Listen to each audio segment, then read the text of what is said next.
우리에게 주신 하나님의 말씀은 창세기 39장 1절로 6절 말씀입니다. 창세기 39장 1절로 6절의 말씀입니다. 제가 가진 성경으로는 구약 성경 60쪽에 있습니다. 창세기 39장 1절로 6절 말씀을 교독하시겠습니다. 요셉이 이끌려 애굽에 내려가매 바로의 신하 친위대장 애굽 사람 보디발이 그를 그리로 데려간 이스마엘 사람의 손에서 요셉을 산이라.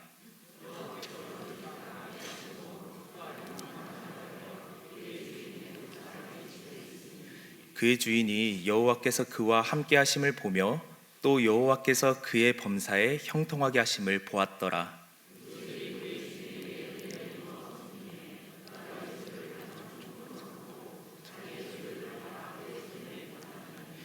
그가 요셉에게 자기의 집과 그의 모든 소유물을 주관하게 한 때부터 여호와께서 요셉을 위하여 그 애굽 사람의 집에 복을 내리심으로 여호와의 복이 그의 집과 밭에 있는 모든 소유에 미친지라. 주인이 그의 소유를 다 요셉의 손에 위탁하고 자기가 먹는 음식 외에는 간섭하지 아니하였더라. 요셉은 용모가 빼어나고 아름다웠더라. 아멘. 제가 초등학교 4학년 시절쯤에 이제 막 한자를 배울 때였습니다. 봄 언저리쯤 아마 지금 이맘때쯤이었던 것 같은데요. 길을 걷다가 보니까 집집마다 또는 가게마다 다 노란색 글씨에 빨간 색깔 글자가 노란 색깔 종이에 빨간 색깔 글자가 적혀 있는 무언가가 붙어 있는 것을 보았습니다. 그래서 저는 모태신앙으로 자랐기 때문에 그것을 보았을 때 한눈에 그것은 미신적인 요소가 들어있다라는 것을 알았습니다. 하지만 한참 호기심이 많을 나이 아닙니까? 그리고 또 한자를 처음 배우기 시작한 때다 보니까 그 글자를 너무나도 읽고 싶었습니다. 그래서 몇 날 며칠을 들여서 그 문구를 읽어보겠노라 다짐을 하였고요. 결국 읽는 데 성공하였습니다. 그 문구는 바로 입춘대길 만사 형통이었습니다. 형통에 관한 설교를 준비하다 보니까 문득 그때의 기억이 떠올랐습니다. 그리고 과거로부터 오늘에 이르기까지 많은 사람들이 자신의 삶이 형통하길 바란다라는 것을 알게 되었습니다. 그러면서 요즘 사람들에게는 형통이란 무엇일까 곰곰이 생각해 보았더니 돈 걱정 없고 건강하고 불안 없이 사는 삶이 형통이다라는 결론에 도달하였습니다. 이를테면 성공적인 취업, 승진, 복권에 당첨되고 재산을 축적하고 사람들의 인정을 받는 이것과 같은 이런 여러 가지 것들이 떠올랐습니다. 소위 세상에서는 잘 되는 것, 인생의 오르막길을 걸어가는 것, 이것들이죠. 세상 사람들은 이런 것들만을 형통으로 여깁니다. 세상이 정의하는 형통은 이런 것인데 우리는 이런 것에 질문을 한번 던져보고 세상이 정의하는 것에 무지성으로 끌려가서는 안 됩니다. 그렇다면 어떠한 질문을 던져볼 수 있겠습니까? 세상이 정의하는 형통이 과연 영원한 형통일까? 형통은 아무 걱정과 불안 없이 사는 것이라는데 과연 취업을 잘하고 승진하고 복권에 당첨되면은 불안과 걱정이 없을까? 라는 질문을 던져볼 수 있겠죠. 이에 대한 답은 의외로 쉽게 찾을 수가 있습니다. 그 정답은요, 아니라는 겁니다. 왜 그렇습니까? 외적인 성공은 우리에게 일시적인 만족을 줄 수 있습니다. 하지만 그것과 더불어서 더 큰 불안과 염려를 가져오기 때문입니다. 내가 지금까지 쌓아올린 이것들 한순간에 무너지는 일들이 생기지 않을까? 그러한 일들을 미디어를 통해서 우리가 많이 볼 수 있지 않습니까? 그렇기 때문에 더 큰 불안과 두려움에 사로잡히게 된다라는 것입니다. 즉 세상이 정의하는 형통은 진정한 의미에서는 형통이 아니다라는 것입니다. 그렇다면 진정한 형통, 정말로 형통한 자의 길은 어디에 있을까요? 이에 대해서는 형통의 근원이 어디에 있으며 그리고 그 근원에서 나오는 형통의 참된 의미가 무엇인지를 알 때에 비로소 답을 얻을 수가 있습니다. 그것을 잘 드러내 보여주는 성경이 바로 오늘 말씀 창세기 39장입니다. 요셉의 인생이 기록된 이 말씀을 통해 앞서 우리가 던진 이 질문에 대한 답을 얻을 수가 있습니다. 먼저 정답부터 말씀드리자면 형통의 근원은 바로 우리 하나님이십니다. 오늘 본문 2절은 이렇게 말씀합니다. 여호와께서 요셉과 함께 하심으로 그가 형통한 자가 되어. 세상 만물을 창조하시고 사람의 인생을 주관하시고 다스리시는 그 위대하신 하나님, 그 하나님께서 사람과 함께하여 주시는 은혜, 그것이 바로 형통이라는 것을 오늘 본문은 드러내 보여줍니다. 그러므로 형통의 근원은 우리 하나님이시라는 사실을 우리는 답을 얻게 되었습니다. 그렇다면은 요셉의 삶이 하나님이 함께 하심으로 형통하였는데, 앞서 살펴본 그 세상이 정의하는 형통과 성경이 이야기하는 이 형통이 어떤 의미에서는 같고 어떤 의미에서는 다른지를 조금 더 알아보면서요, 형통의 근원이신 하나님이 충만히 계시된 이 성경이 드러내는 진정한 의미에서의 형통, 그 형통한 자의 길은 무엇인지 한번 알아보겠습니다. 첫 번째로 형통한 자의 길은 기적이 아니라 하나님이 함께 하시는 삶의 결과라는 것입니다. 그것을 오늘 본문에 기록된 요셉의 삶이 잘 보여줍니다. 먼저 형통으로 기록된 이 단어를 성경 원어에서 살펴보면요, 전진하다, 길을 열다 라는 의미를 가지고 있습니다. 이에 따라서 형통을 조금 재구성을 해보면요, 인간적인 결과보다 하나님이 함께 하시어 길을 열어 가시는, 그것이 바로 형통입니다. 요셉이 형통한 이유는 상황과 환경과 능력이 받쳐 주어서가 아니라 여호와께서 그와 함께 하시어 길을 열어주셨기 때문입니다. 특별히 요셉이 처했던 지금 이 환경은 어떻습니까? 가나안 땅에 거주하였던 요셉이 노예로 팔려 이집트로, 애굽까지 오게 되었습니다. 언어와 문화, 피부 색깔이 바뀌었습니다. 또 무엇이 바뀌었을까요? 의식주와 같은 인생에 있어서 가장 크고 영향을 많이 받는 이 모든 환경들이 새롭게 바뀌었습니다. 더구나 요셉 개인의 신분도 그러하죠.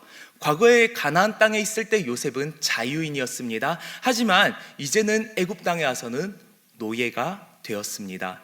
희망을 꿈꿀 수도 없고 힘내며 살기 어려운 환경이라는 것입니다.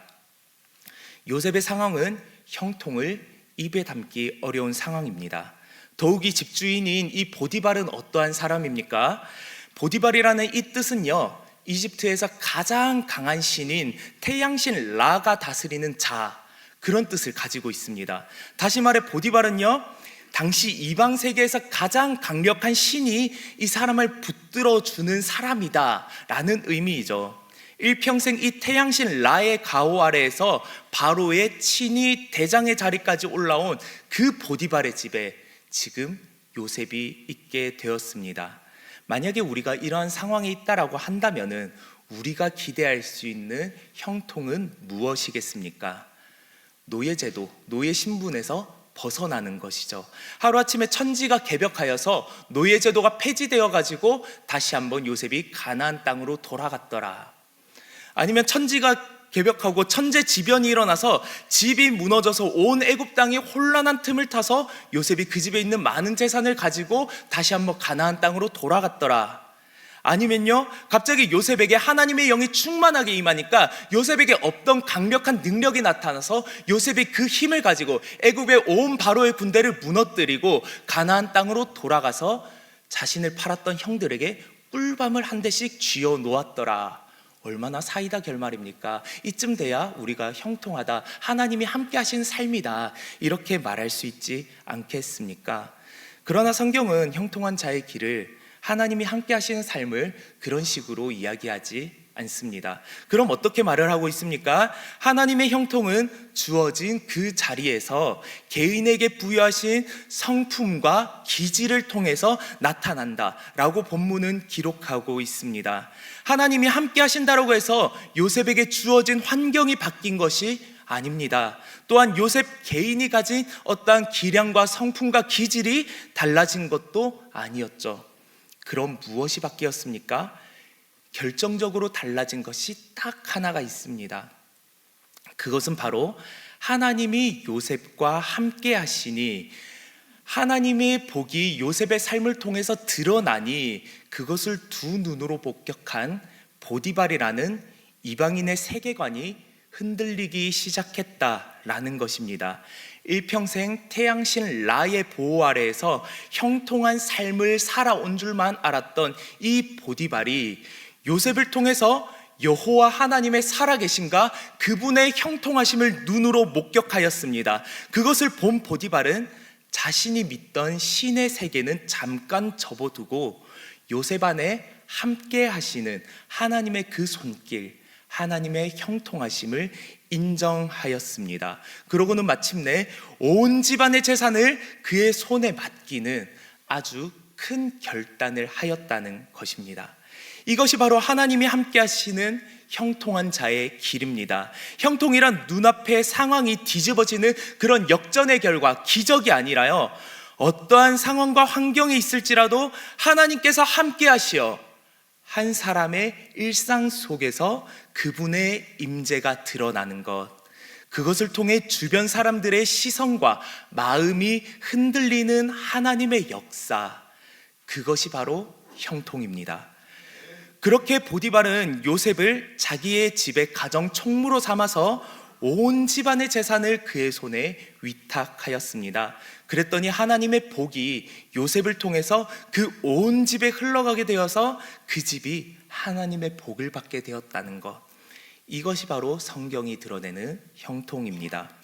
이런 하나님의 형통은 요셉이 보디발의 집에 있을 때뿐만 아니라 이후에 요셉이 감옥에 갔을 때에도 동일하게 나타났습니다. 오히려 요셉의 환경은 더 나빠졌습니다. 이제는 요셉의 신분이 노예가 아니라 범죄자로 전락했습니다. 하지만 그곳에서도 하나님께서 요셉과 함께 하시니 창세기 39장 23절에서는 이렇게 이야기합니다.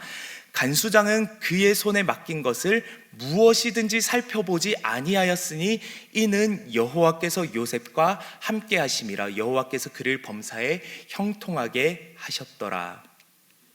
이로써 우리가 확신할 수 있는 것이 있습니다. 형통에 있어서 환경은 그다지 중요하지 않다라는 것입니다. 어떠한 환경에 있더라도 하나님께서 함께 하신다라는 것, 특별히 그 사람의 기질을 통해서 그 주변이 하나님의 형통을 알게 하신다, 이것이 형통한 자의 길이라는 사실을 기억하시기 바랍니다. 그렇다면 이러한 형통한 자의 길은 어떠한 사람에게 열려 있을까요? 하나님께서 어떠한 사람과 함께 하시며 그 삶을 형통하게 이루어 가실까요? 오늘 본문이 기록하는 형통한 자의 두 번째 길은 말씀에 순종하는 자에게 형통이 임한다라는 것입니다.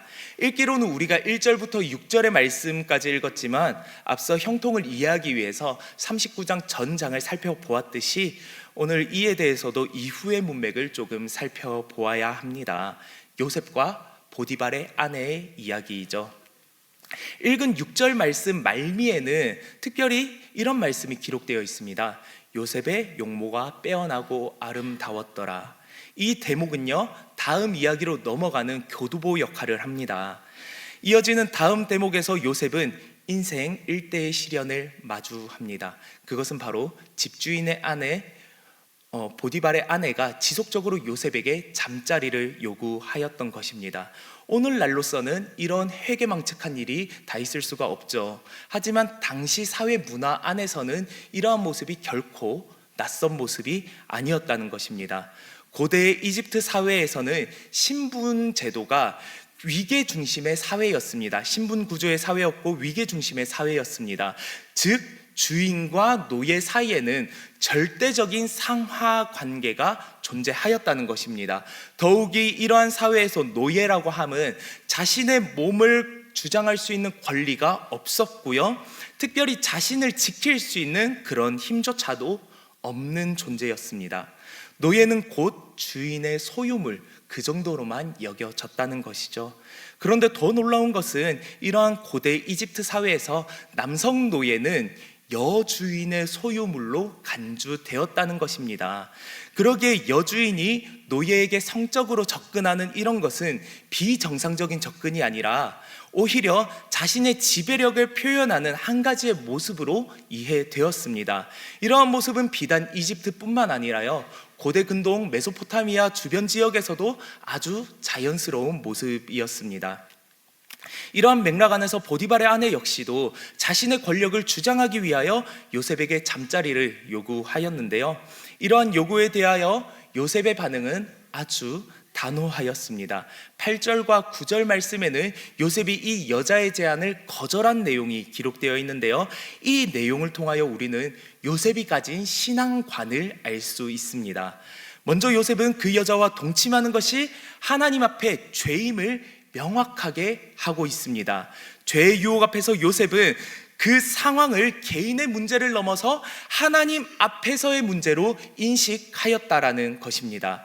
이 말을 다른 말로 표현하자면 요셉이 하나님의 말씀과 성품을 자기 마음속에 품고 있었다라는 것을 이 성경 말씀이 보여주는 것입니다. 비록 현재 자신의 신분은 노예라는 신분, 아주 낮은 신분이지만 자신의 권리를 주장할 수 없고 자신을 스스로 지킬 수도 없는 그러한 상황이지만, 하나님 앞에 정직하지 못한 행동이라면은 나는 내 권리를 주장하며 내 믿음대로 살고 처벌을 받겠노라 하는 단호한 믿음의 결단이 그 마음속에 있었다라는 것입니다. 요셉은 하나님 앞에서 살아가며 하나님의 말씀에 순종하는 인물이었습니다.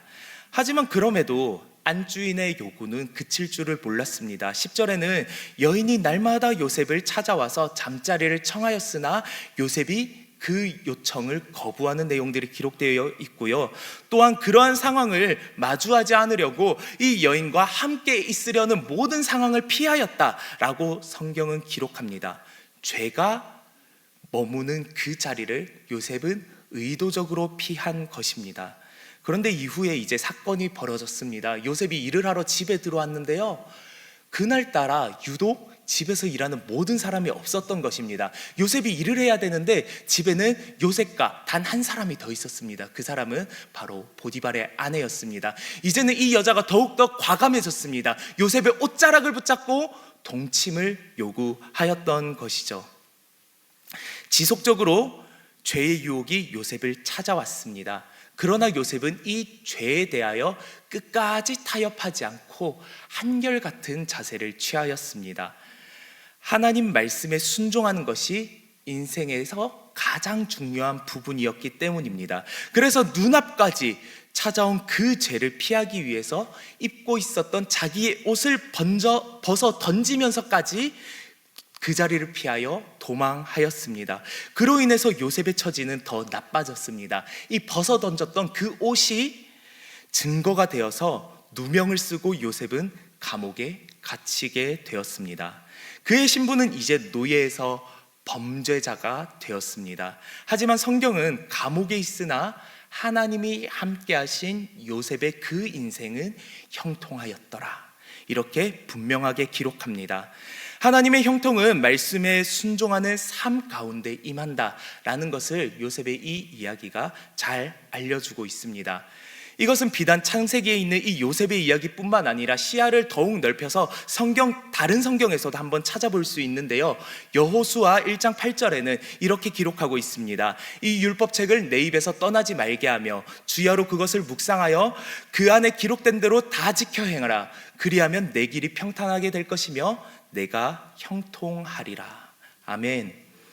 이 말씀을 하나님의 함께하심 앞에, 이 말씀은요, 하나님의 함께하심 앞에 순종이 요구된다라고 이해해서는 안 됩니다. 그렇게 되면 우리의 구원 역시도 인간적인 행위의 결과물로 오해할 수 있기 때문입니다. 형통한 자의 길은 전적으로 하나님께서 한 사람의 인생에 함께 하시는 그 은혜 가운데 임합니다.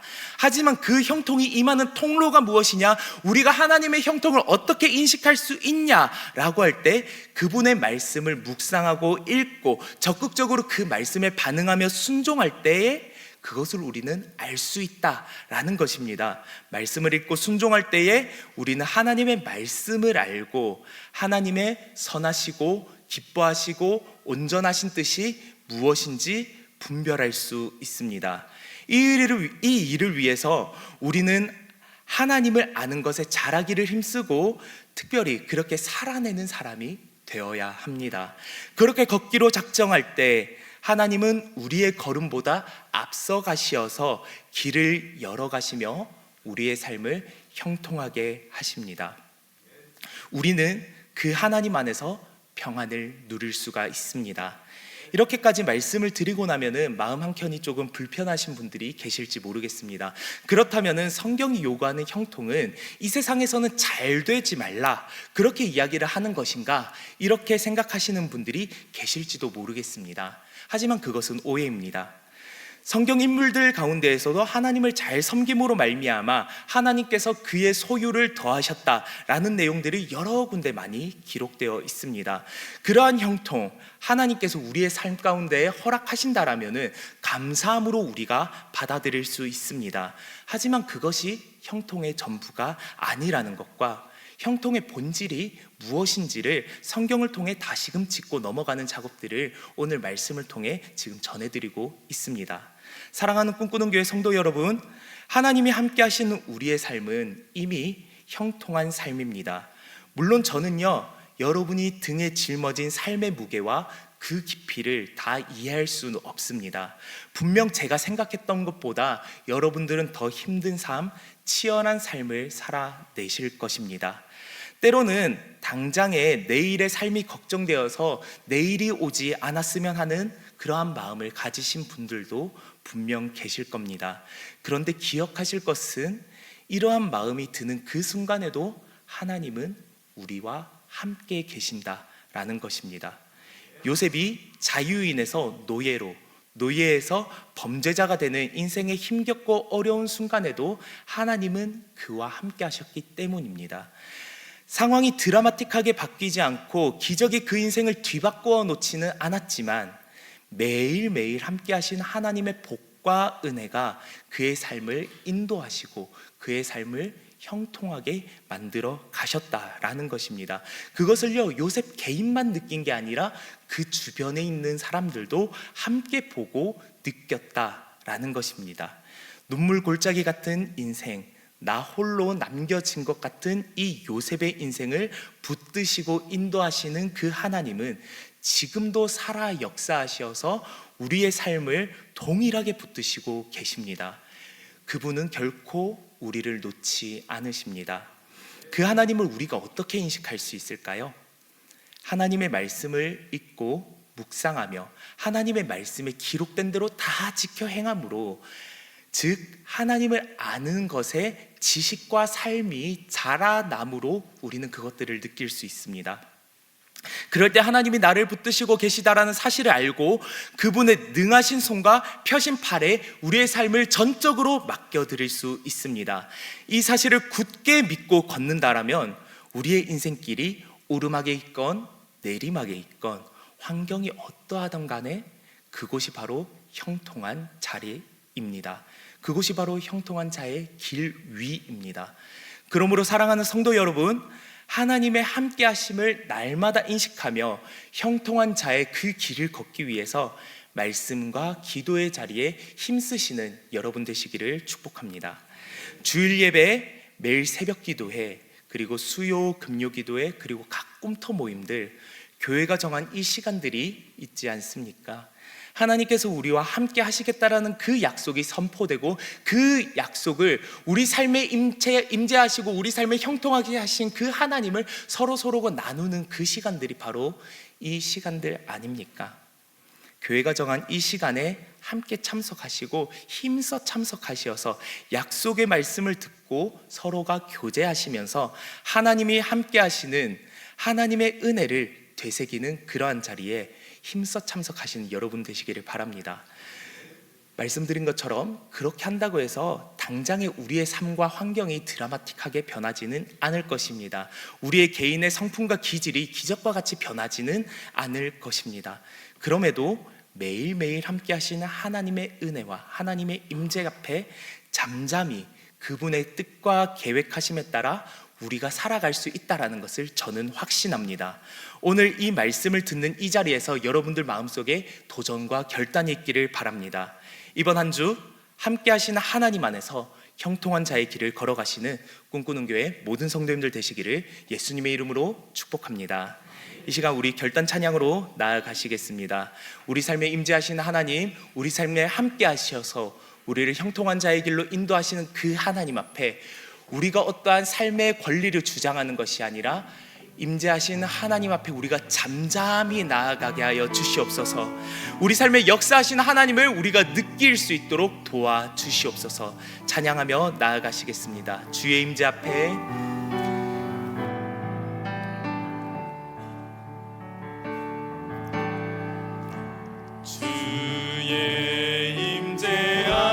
잠잠해 주 여기 계시네.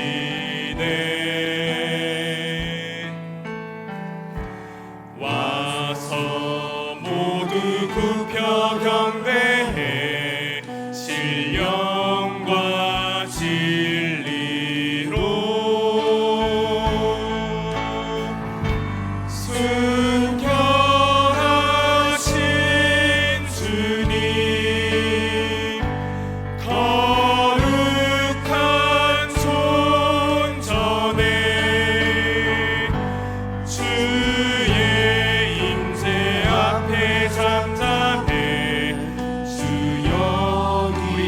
찬양하시겠습니다. 주의 능력 앞에 잠잠해.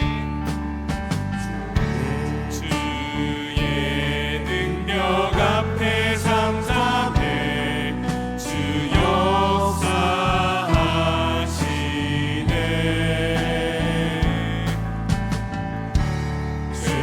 죄사하고 치유하시는 놀라운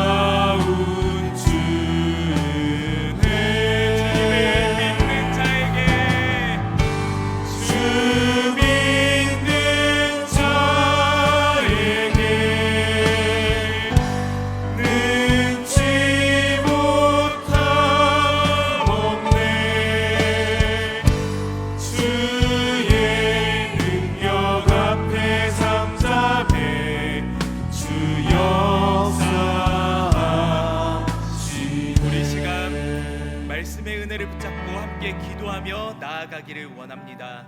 하나님, 어떠한 상황에서도 주님이 함께 하심을 믿고 의지하며 형통한 자의 길을 걸어가게 하여 주시옵소서.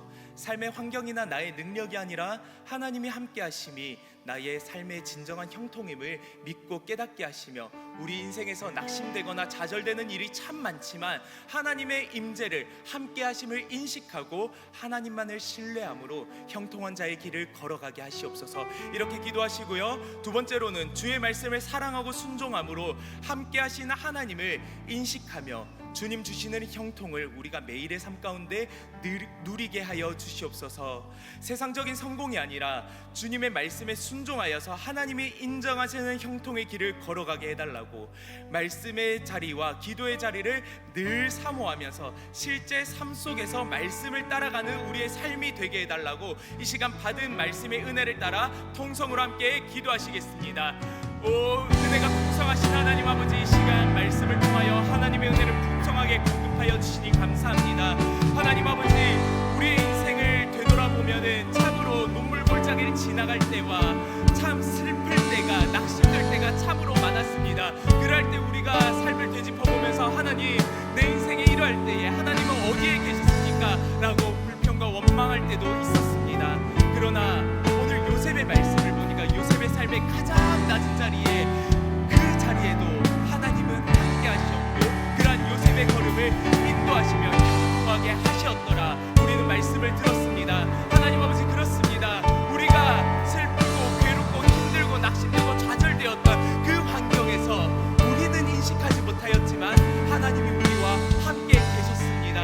하나님 아버지, 앞으로 살아가는 우리의 삶 가운데에서도 그러한 상황들이 생기지 않으리란 보장은 없지만 그러한 상황 가운데서 우리가 하나님이 함께 하신다는 사실을 다시금 깨닫고 기억하게 하여 주시옵소서. 하나님의 임재하심을 경험하며 우리의 삶을 형통하게 하시는 하나님을 느끼며 신뢰하며 그분의 손에 표시판에 우리의 삶을 의탁하고 주님의 임재 앞에 잠잠히 나아가는 우리의 인생 될 수 있도록 도와주시옵소서. 더욱이 우리가 그 함께 하시는 하나님을 바르게 인식하기 위해서 말씀을 읽고 묵상하며 주야로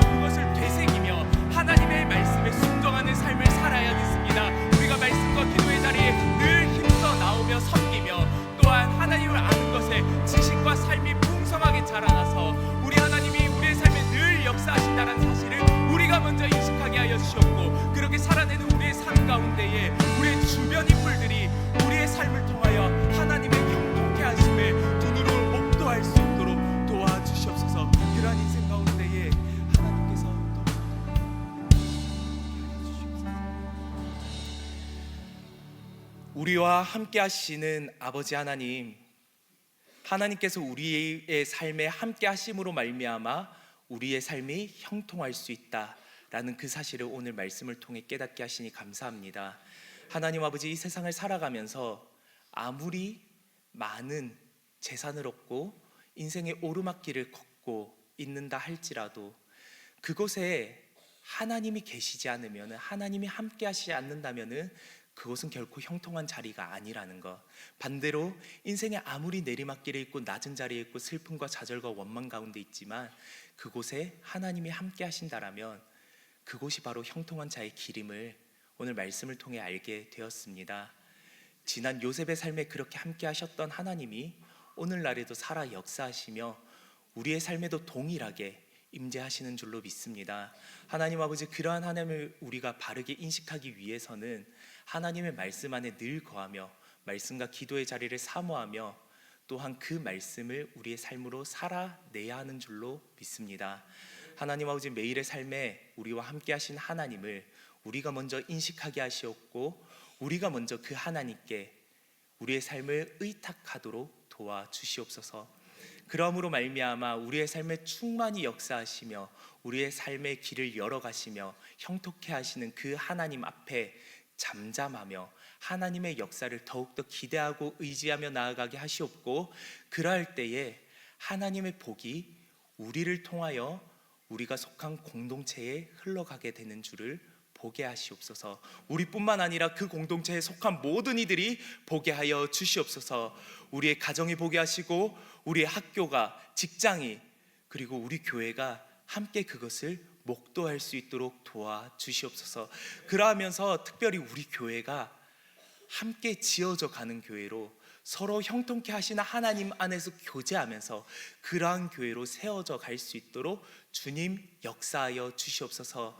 하나님 아버지, 이제 돌아가는 발걸음이 있습니다. 그 발걸음 위에 함께하여 주시옵고 오늘 말씀을 듣고 예배당을 나가는 그 시간에 마음에 결단이 있게 하여 주시옵고 결단하는 마음마다 의지를 새롭게 하여 주시옵고 하나님께서 힘과 능력을 더하여 주셔서 이번 한 주간 살아가는 동안에 지난 한 주간보다는 더욱더 하나님의 말씀을 묵상하고 그 말씀대로 살아가고자 하는 힘과 능력과 열심을 더하여 주시옵소서. 그러한 우리 모든 성도들의 길을 인도하시고 형통케 하여 주시옵소서. 감사를 드렸고 우리 구주 예수 그리스도의 이름으로 기도합니다. 아멘.